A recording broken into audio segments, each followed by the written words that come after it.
Everybody, welcome back to the Second Shot All-American podcast. I'm Phil. I'm your host today. And with me is my teammate on the 2018 Coker Mount St. Joe Cobra Lion Cup champion, Tom Witterstatter. Tom, how are you?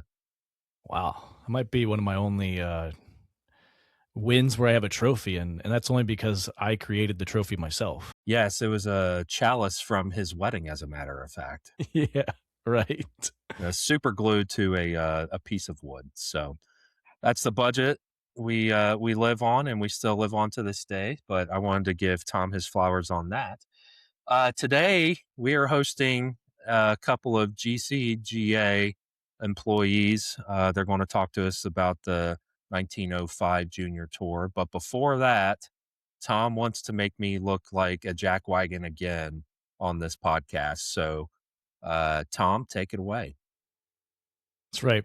Phil, I have the top 10 hardest public golf courses in the Greater Cincinnati Golf Association area. So GCGA member courses, according to their bogey rating.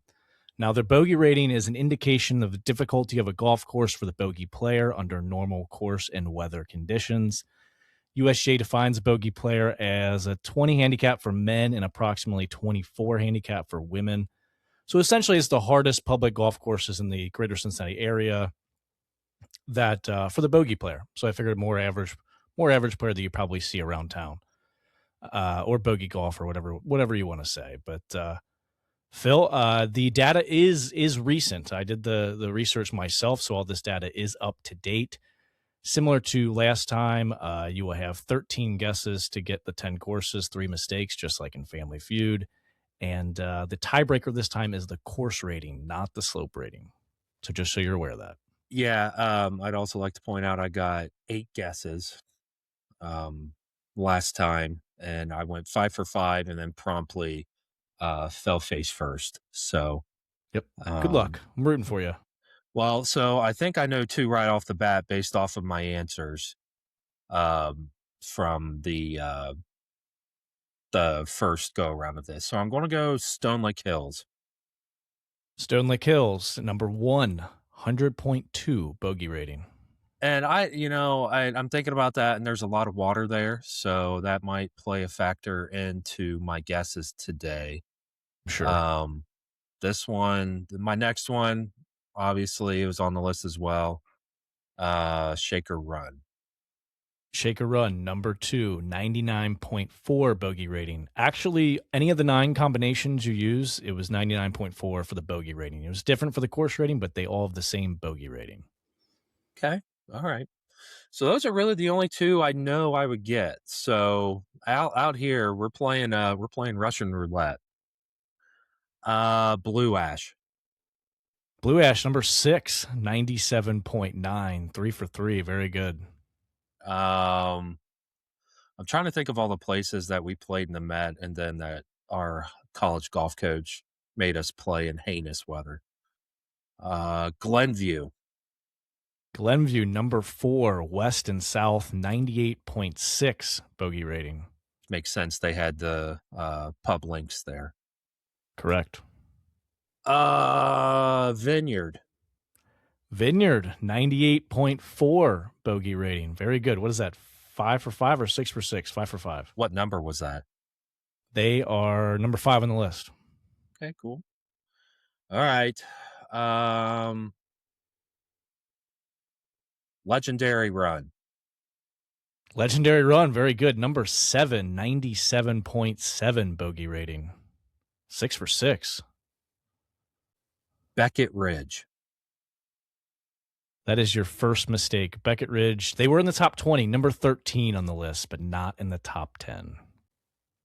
Well, I said this one in the last one. I was going to save it, but we'll go ahead and throw it out there. Aston Oaks. Aston Oaks tied for 9th, 97.5 bogey rating. But they are in the 9 slot. They get the tiebreaker. The Grizzly. Grizzly is not in the top 10. I don't even believe they are not in the top 20, actually. I was thinking about water.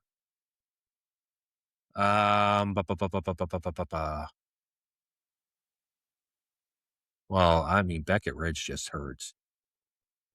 Walden Ponds. Walden Ponds, number 10, 97.5 bogey rating. Very good. So that means I have what? 2 left? 3 left? You have 2 left. Yeah. This is going out on a limb. Indian Ridge. Indian Ridge, number 8, 97.6 bogey rating.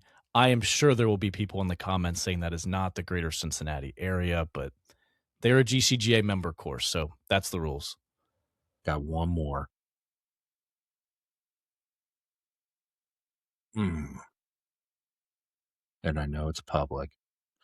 This is tough. I'm just going to throw it out there. Trying to think east side. I'm trying to think. Let's go Sharon Woods. Not correct. Sharon Woods, they were 19th on the list. The one you missed, right down the road from Indian Ridge, Houston Woods, 98.9. They were in the 3 slot. That's tough. That's a tough miss there, Phil. Hey, Although I a can't lot blame better you. performance. I can't blame you. I think a couple that got, I think Elks Run is getting not enough love here. I really think Elks Run should be in the top 10, but they're actually 15th, which is kind of shocking. I'd have to interview our ratings team. Maybe. I know our guests would love for us to put these guys on a lie detector. I truly, I'm not even joking. I would love to see all that, because if you take some of these courses, if you take your average bogey golfer and stick them on Aston Oaks and play them from the very back tees, and then, I could see them shooting a lot worse than on a couple of these other courses that are ahead of it. I But mean, oh man, there'd be some Sergio Garcia temper tantrums out there. I can tell you that right now. Yeah, it's brutal. Well, a better performance for me this go around, folks. So hopefully you're able to give me some love back after my terrible performance in the first go around. So we're going to go ahead and introduce our guests today. With us today is the director of the 1905 Junior Tour for the GCGA, Mr. Dave Miller, and with us is the assistant director of the 1905 Junior Tour and volunteer coordinator, Caden Brown. Gentlemen, thank you for joining us. Hey, thanks for having us. Thanks for having us. We are just diving right into the 2026 season. So if you want to go ahead, I believe, Caden, go ahead and tell us a little bit about you. You are the newer or the newbie on the show. So introduce yourself, tell us a little bit about your background in the game, and then we'll get to Dave. Of course. Well, I don't have a golf background like everybody else does. I kind of played every other sport imaginable, from gymnastics to jujitsu to football and rugby and volleyball, everything like that. I'm from St. Louis, Missouri, so not originally from Cincinnati. I went to school at Xavier up here in Cincinnati, so I'm a little bit familiar with the area and everything like that. I wish I played golf a lot more as a kid. My uncle was a golf pro at St. Albans Country Club in Missouri, and he got me a job out there being a caddy at the age of 14, and so on and so forth. I was running the bag room by 16, and then I was in the pro shop by 17, running everything there, making all the schedules and everything for everybody in the bag room. I came from Golf House, Kentucky last year. I was running their junior tour. I was a tournament coordinator down there, so I was running tournaments all over the state.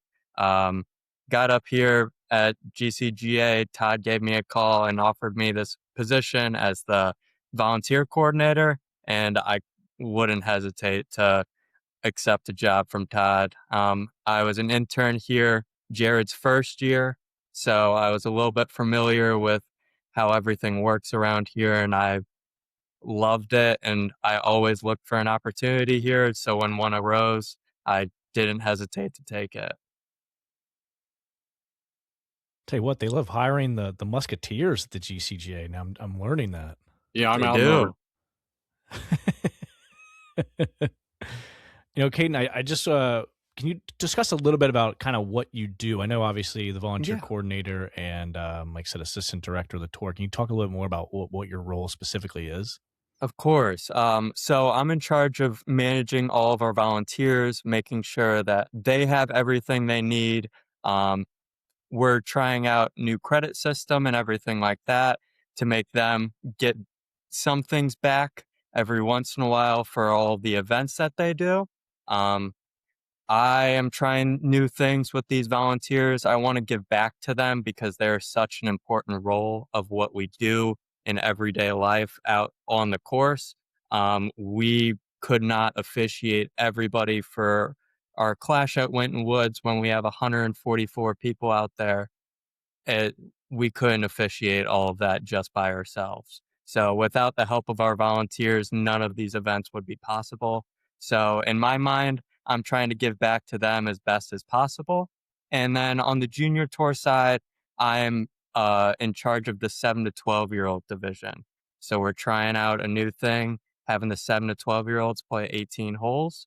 It should be a little bit of a stepping stone, especially for these parents after they're caddying their little kids 9 holes. An extra 9 holes is a lot more for them. So we'll see how it does this year. I'm very excited to see how it goes. We got a great crew. Me and Dave are a great crew. I think we should be able to do amazing things with this junior tour this year. For the 7 to 12, is that they're doing it more on some of their tournaments? They're on a little bit more friendlier of courses, correct? Is that Yes, fair to we're say? doing it on like executive courses, so to say. So we'll be on Fairfield North Trace course. We'll play. I'm blanking on the other courses Would right now. Armco Park be one of those? Yes, that is one of them that we are doing, and then we are also going to Little Miami as well, and then Clear Creek Practice Center. I don't know why that was so difficult for me to say as well. Say it 5 times fast, Caden. You'll get it next Oh, time. I don't think I could do that. I actually just played up at Clear Creek a couple weeks ago, so I Yeah. never played that. I never played the front nine well. So And um, then we have one event at World of Golf as well. So down in Kentucky, trying to get Northern Kentucky involved as well. so can you talk to us a little bit about why or what's exciting to you about focusing on the 7 to 12-year-olds and um, not just the challenges that may come of it, but what are some of the uh, unexpected perks, I guess you could say, from this new step? So I always go back to when I was an intern. There was one kid who played out of his mind. He was unbelievable, amazing, played everything pretty much a plus handicap golfer at the age of 9, it seemed like. Um, Came into the scorers table after hitting a hole in one and came in very nonchalant. You would have never guessed he would have made one. And you mention it to him and the smile on his face that you see. So that's what I do it for. I love the joy on these kids' face after they hit their first birdie and they come into scoring table and tell me about it after they hit fives all day. They don't care about those. They care about that one good shot that they made. And I think that's the coolest thing in the world. I wish I played golf starting at a younger age too. So the age that they're starting at, most of these golfers starting so young, I wish I had that experience. We didn't have all of this junior tour stuff that we have now. So it's a lot cooler seeing all these little kids just enjoy the game of golf. 100%. Now, I did want to give Dave a little bit of shine here. I don't want to leave you out, Dave. You've been on the podcast before, so go back and listen to this episode. It was about a year ago now, roughly. But Was a year ago. Dave, could you at least just talk to us a little bit about, how many years you've been at the GCGA and kind of all that you do? So this is my third season at the GCGA. I've been in golf business for about 26 years, working at the club level, club professional, things from that standpoint.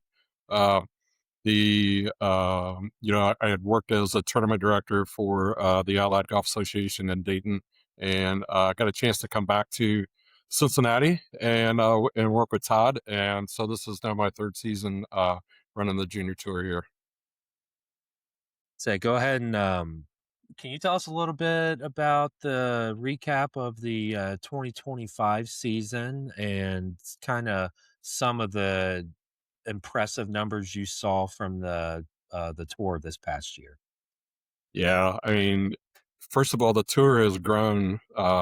Just it's crazy how many kids we have playing in our program. For this Sunday will be our first tournament for 2026 season. We're already approaching almost 500 kids who are registered to play. I think right now we already have 8 events that are sold out.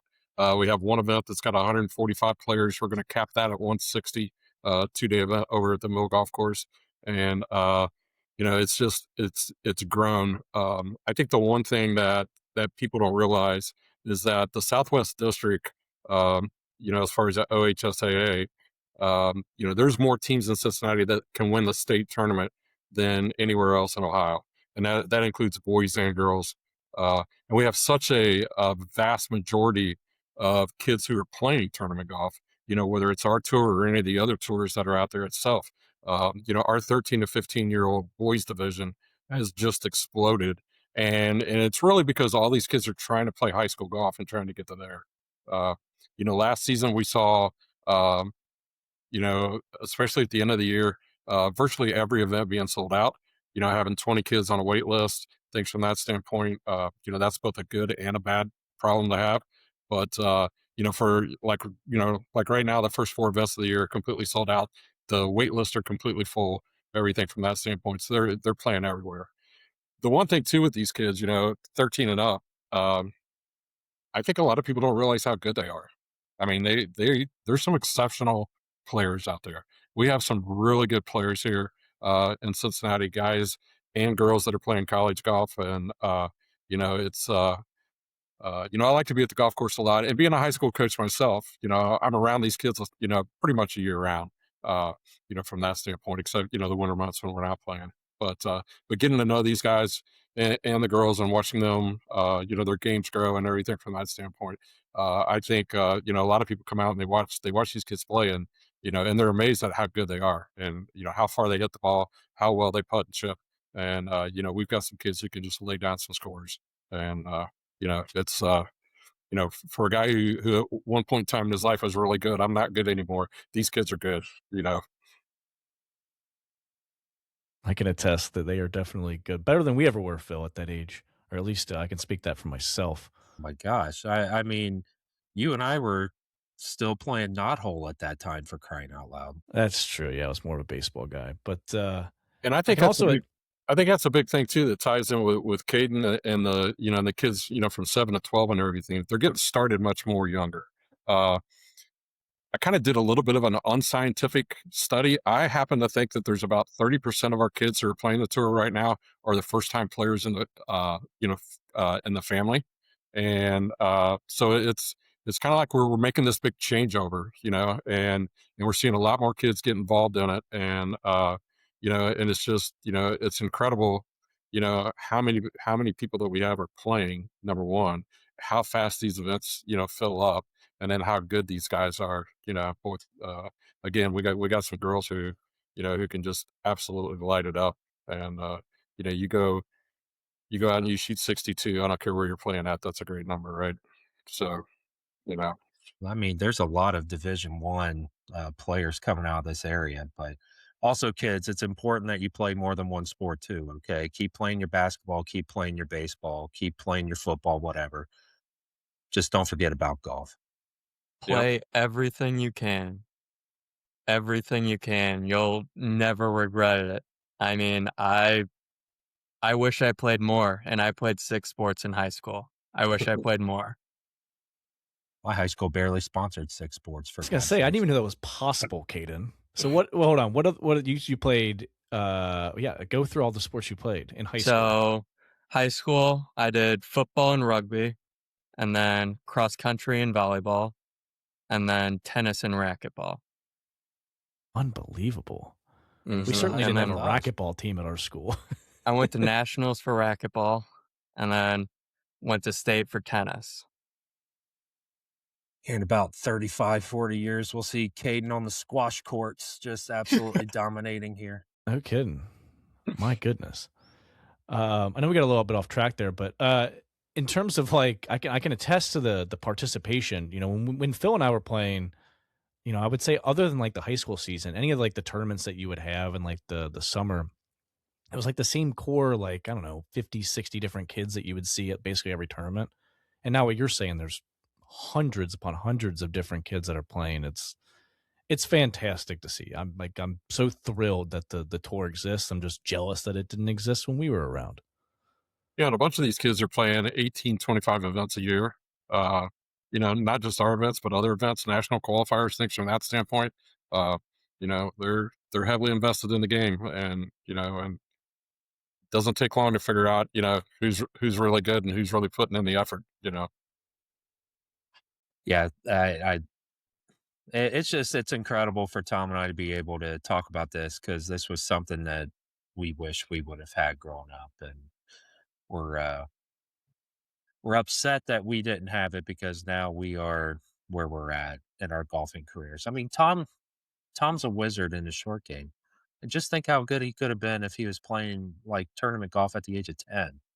Mhm. His putting would have been Stop. his putting would have been amazing. Anyway, we're getting into the 2026 season. Dave, right before we hopped on to this, you told us you were getting ready to mark for a tournament in this nice breezy weather. So, tell us a little bit about the schedule coming up and kind of some of the turnouts you're expecting to see early. So we kick off this Sunday. We got a noon starting time at the Hamilton Elks. We got 90 kids who are playing. The event's sold out.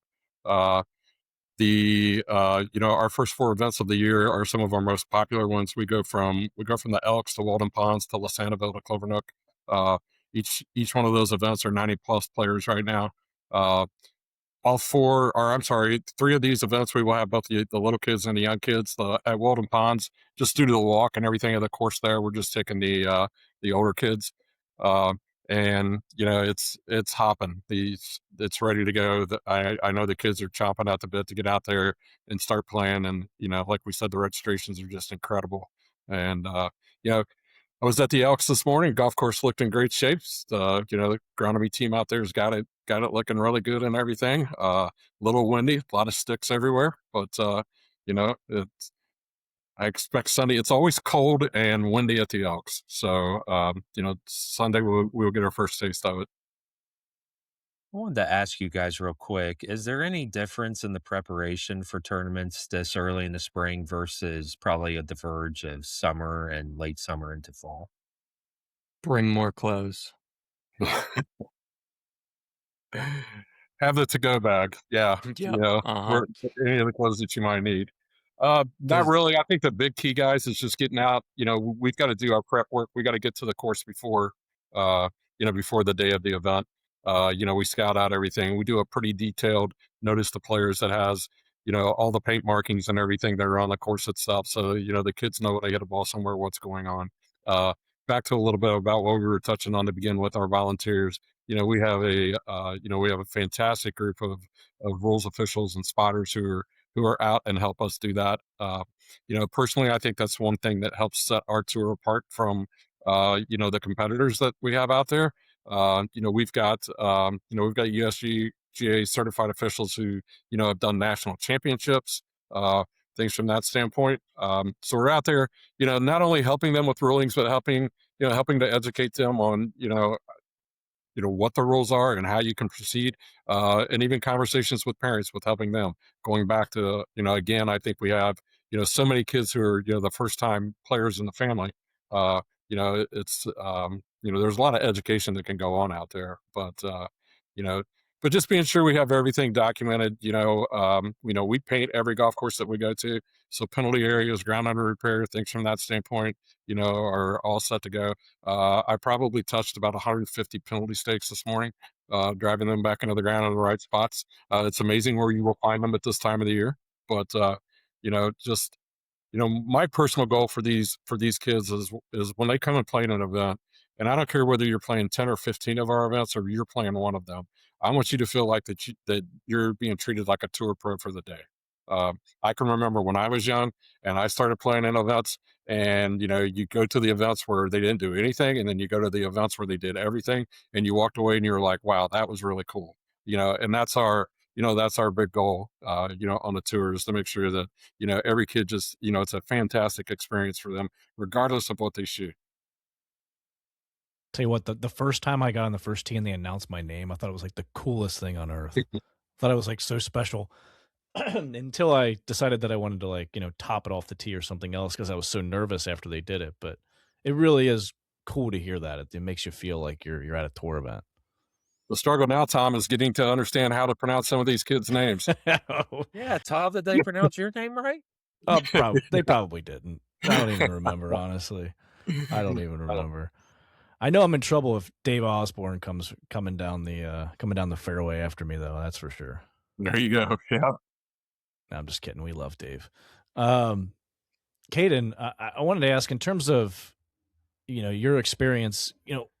If people don't know, kind of talk about what goes into running a tournament, whether it's going from registration to all the setup, whether it's water stations and volunteers and coordinating all that. I'm curious if you could just walk through a standard tournament, kind of what your checklist is and how that Yeah. works.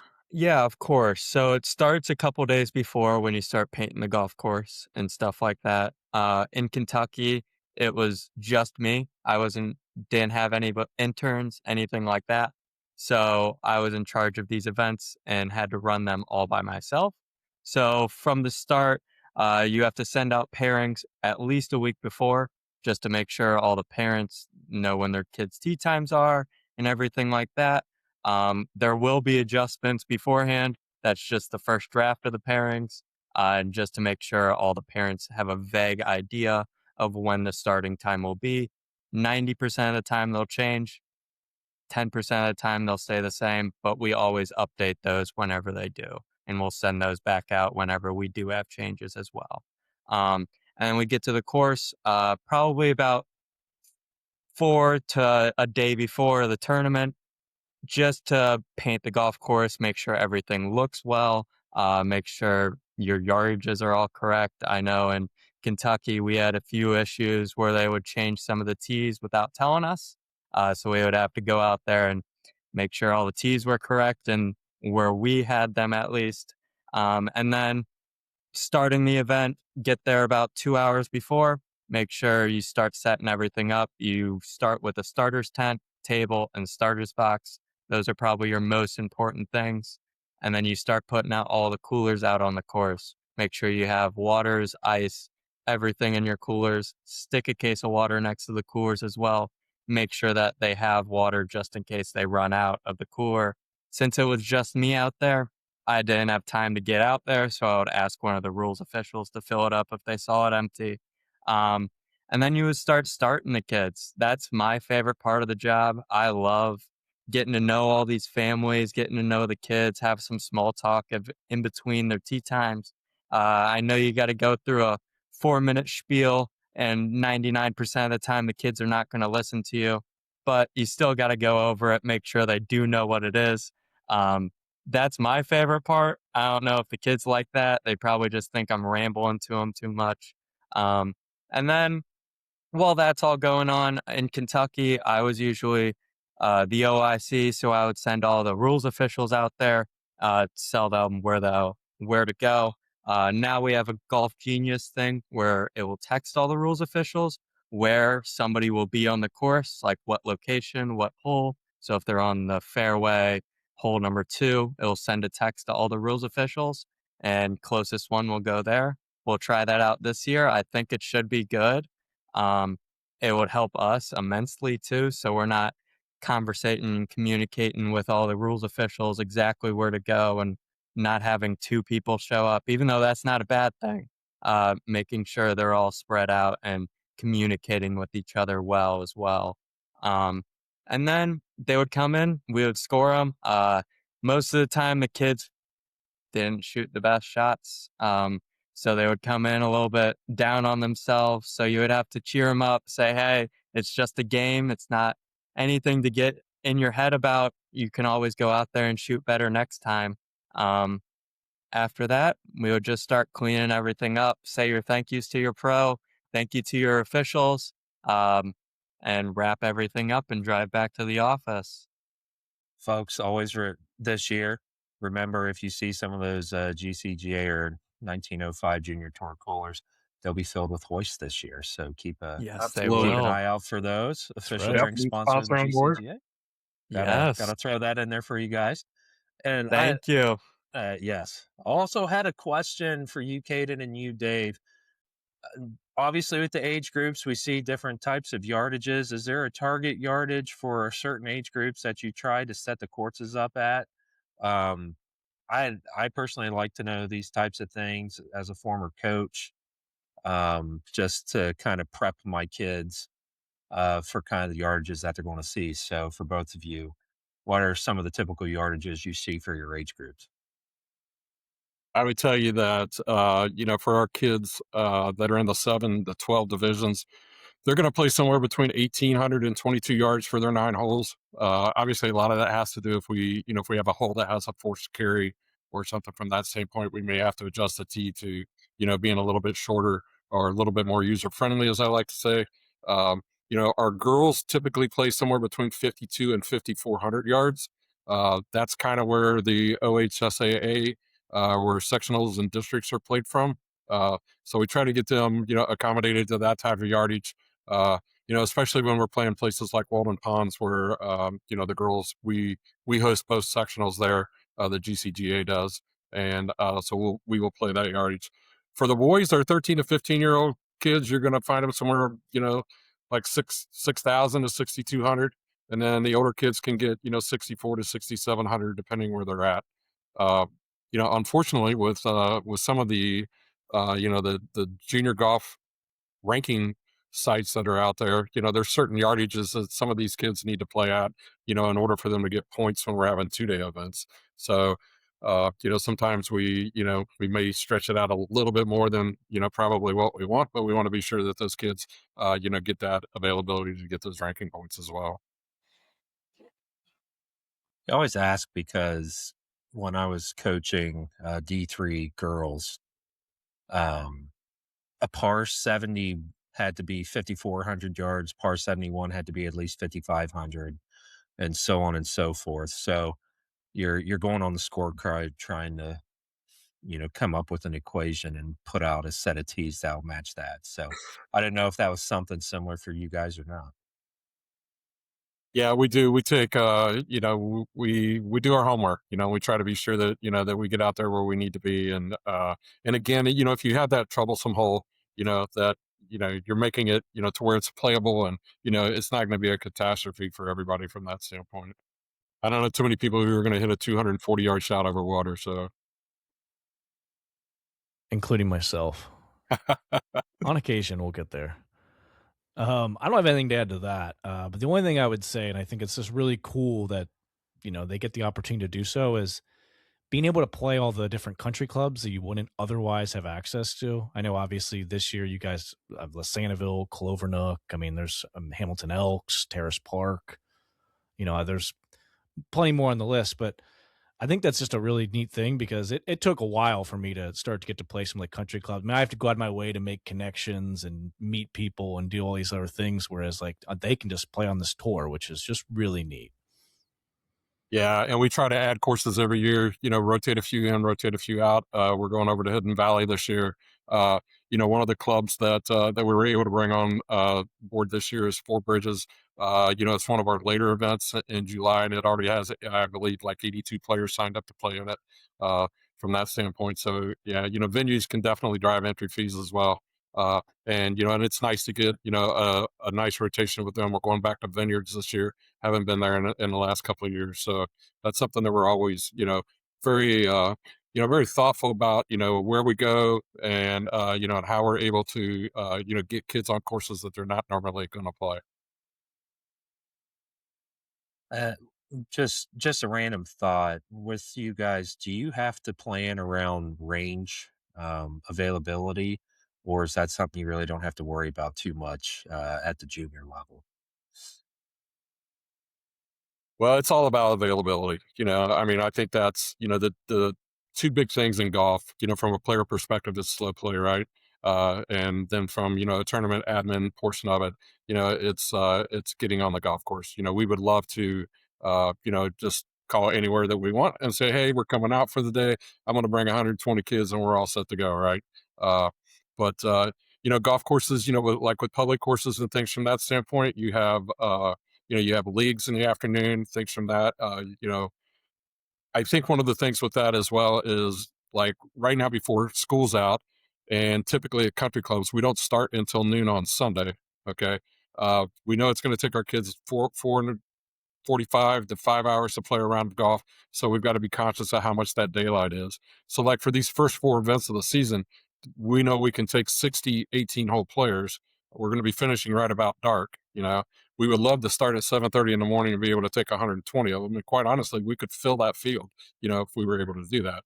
Once school gets out and we start playing at 7:30 in the morning, that's when you really start to see these fields, 100, 120, 140 players. But we've got some great partners who have been really supportive of us over the years, and continue to support us and give us that day. And, I always like to tell country clubs, you never know where your next member is going to come from. So it's a great way to showcase your golf course. It's a great way for the agronomy team to show off the conditions of courses and things from that as well. And, but I think it's a win-win for everybody. 100%. I totally agree. Phil, I want to learn a little bit more about these guys. I want to go to the Cincinnati Nine and dive a little deeper into some of these brains we got here at the GCGA and see some fun stuff. Who did Todd hire? All right, here's the first one, gentlemen. For both of you, obviously. Favorite moment from being a tournament director or working in golf? Working in golf, I would have to say I was a caddy for the member guest tournaments in St. Louis, and my last year doing it, the team that I was caddying for won the tournament. That was a very cool experience, mostly because how excited they were. I've never seen anybody get that pumped up after winning a tournament. It was just two guys who don't play a lot of golf and just got hit a bunch of lucky shots, and they're jumping up and down. I remember one shot, it was over water and there was rocks in front of it, and he bounced off the rock and landed within 15 feet of the hole. And I've never seen anything like that. They were getting bounces that some members never get in their entire existence of playing that course. It was unbelievable. And that's probably the most fun I've ever had working in golf and caddying for somebody. Whenever somebody else starts playing well and you see them get excited, you start to get excited, even though it has nothing to do with you, but everything to do with the experience that you're in.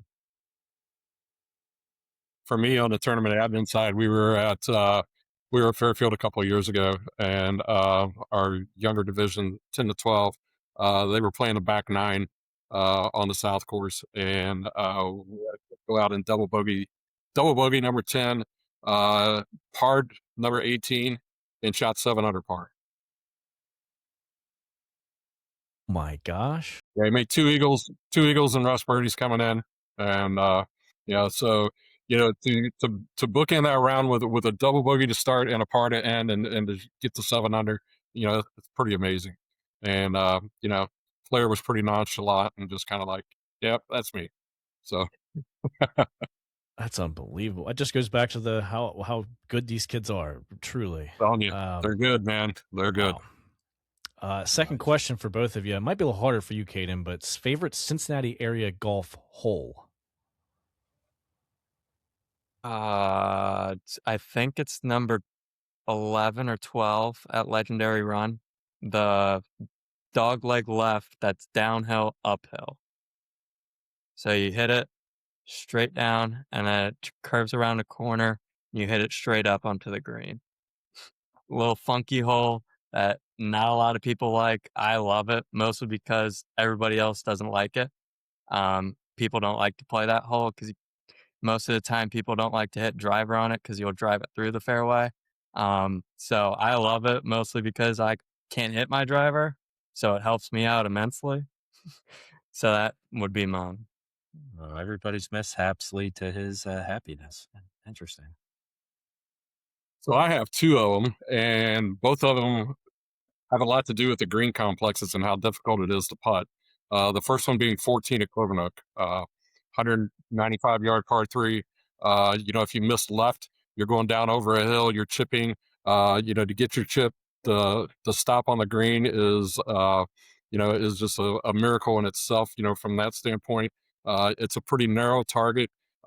Might have the most slope from the front of the green to the back of the green, and legitimately, there's two hole locations there, and it's about 6 steps from the back of the green, and it's about 4 steps on the front of the green. And any ball that hits in the middle of the green is not going to stay there. That's always one. The other one that I really enjoy playing myself is 17 at the Hamilton Elks. So that would be 7 white. Pretty short little par three, actually.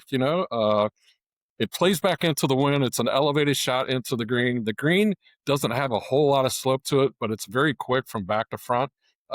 Playing into the wind, as you guys know, if you spin your wedge very much, you can literally spin the ball 70 yards off the green. And so the birdie chances there are very few and far between. I know a lot of the times when I'm playing there and the whole location is in the middle or the front of the green, I try to hit it on the front of the green and let it trickle back off the front.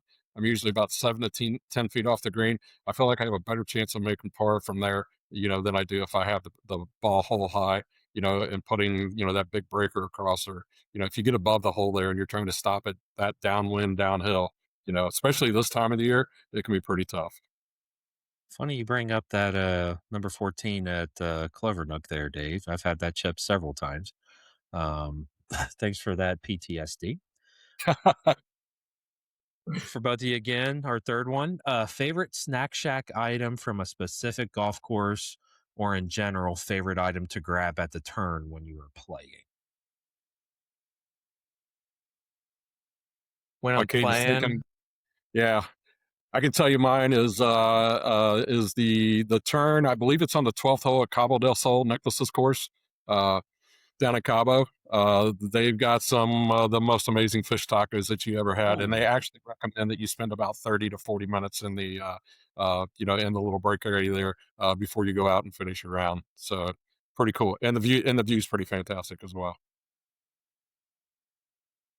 mine would have to be the course I worked at all throughout my teenage years. They made a brisket sandwich, barbecue brisket, that was melting in your mouth. It was unbelievable, and I still will go back there and ask for it, and they'll never have it again. It was like a 4th of July thing, and they've never sold it since. Sounds Legendary. amazing. Next question, and again, probably a little hard for Caden. You're not from here, but dream Cincinnati foursome must be people with a connection to the city, living or dead. I have a feeling Caden might just include Todd. We'll see, though.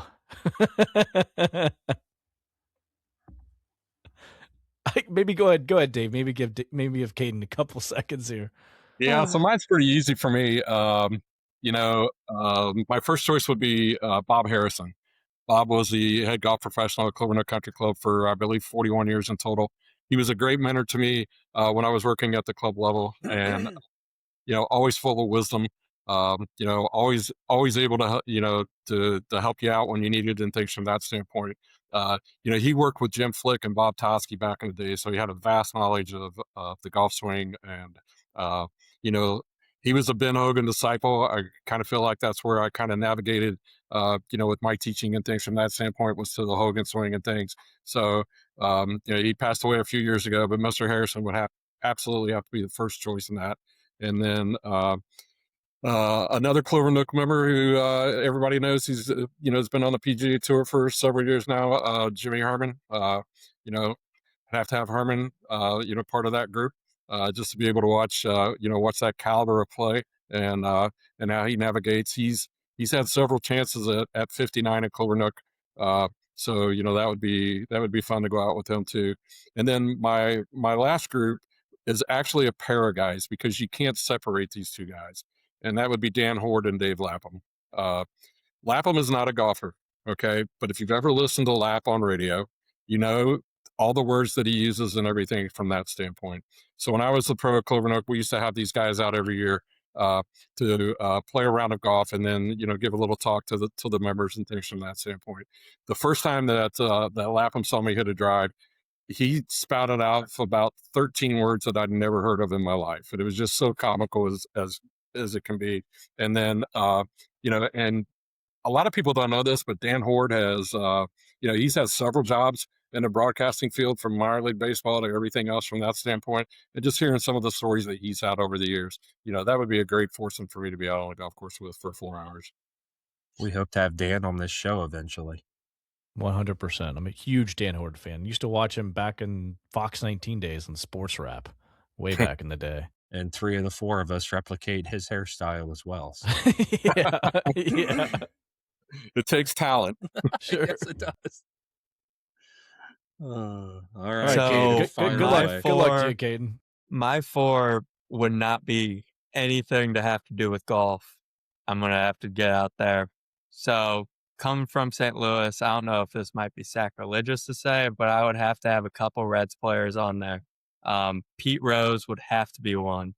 He would have to be. I just need to hear his perspective on everything that happened. I don't need to hear anybody else's. I need to hear his perspective. I think that would be fantastic. And then Ken Griffey Jr. would be an amazing person to talk to. I think what he's doing now with his photography and stuff, he was at the Super Bowl taking pictures with Randy Moss. I think he would be an amazing person to talk to as well. Then I would have to do with somebody current. I would have to go with Joe Burrow just to talk to him. Make sure. I want to see what he has. I know he's a massive Star Wars fan. I love Star Wars myself. I would have to see who his favorite character is personally. I know he still has that comforter and everything in his childhood bedroom. I would love to get to know his character's favorite anything. And then staying on that train, I would have to go with Todd. I think Todd would be fantastic to add into that group. I think it would be a comedic, amazing little thing. Probably putting with his phone out and everything. Still, same old Todd, wouldn't even change. And the guy told us he hates his phone. Now no Right. Todd will be putting with his phone in his hand. Oh, Sure. I tell you what, unbelievable. All right, next one is favorite non-golf related thing to do in Cincinnati. I love going to Cyclones games. Cyclones games are a lot of fun. I used to go all throughout college. Those dollar beer nights and everything like that. Those were a lot of fun. But we used to go. I knew somebody who used to get a box. Her family knew somebody at the Cyclones, and we used to go there. We used to get food and everything like that. I love Cyclones games. I think they're a blast. Hockey's a lot more enjoyable to watch in person than on a TV. So I think that's a lot of fun. I wish Cincinnati had a basketball team professionally so I could go to those. So instead, I'll go out to Indiana to watch those. So for me, I'm a big hockey fan as well. I'm a CBJ season ticket holder. We're right in a playoff race, which is nice.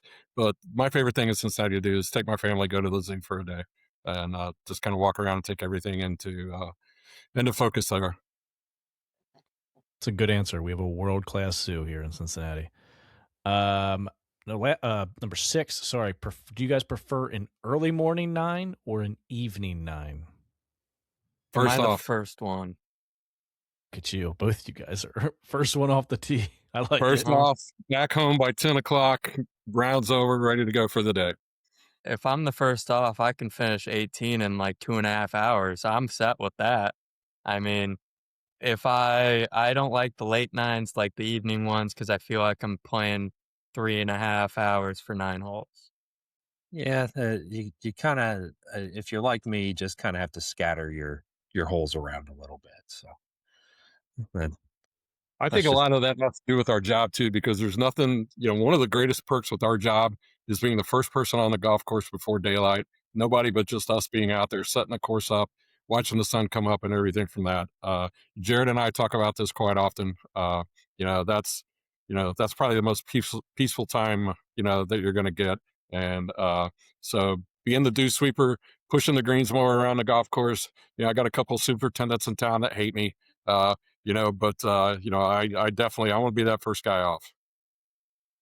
Yeah, there's nothing quite like resetting the tees on a par 3 for a second day of a tournament. Fantastic. Yeah, moving back about 20 yards. Gotta avoid the divots, right? All those 2 club length guys out there. All right, favorite club in the bag? My pitching wedge. I love my pitching wedge. It's the one club I can hit consistently. It's the one club that never gives me any issues. I would have to say my pitching wedge. Yeah, I don't know that I have a favorite club in my bag now. I'm kind of divorced from all of them, but when I'm playing well, there's a couple of clubs that I tend to lean on a lot, and that would be my 3 hybrid, which is probably the straightest club I've ever hit in my life. And then obviously the putter. You got to love that putter if you're going to make putts. So I would say those 2. I would love to say my putter, but my putter doesn't love me back. Speaking like Phil over here. The eighth question here, and for this one, Caden, I want to hear your true answer. So it doesn't have to be Cincinnati if you don't want it to be, but your favorite Cincinnati sports moment you've witnessed in person or on TV. So Caden, it could be a St. Louis moment. I just want to hear your favorite sports moment. All right. I'll give you both. I'll give you a Cincinnati one. I loved going when Xavier went to the March Madness, I went to the tournament games. Those were a blast. Those probably had to be my favorite memory, just witnessing my team in person, especially when we had Paul Scruggs and Zach Fremantle and everybody like that. That team was fantastic. I love that team. I think that was my favorite Cincinnati moment. And then favorite sports moment in general. I don't know how a lot of people are going to feel about this one, but the see you tomorrow night call. I remember watching that game and hit that home run, rounding the bases, see you tomorrow night for game 7. That it still gives me chills. Still gives me chills to this day.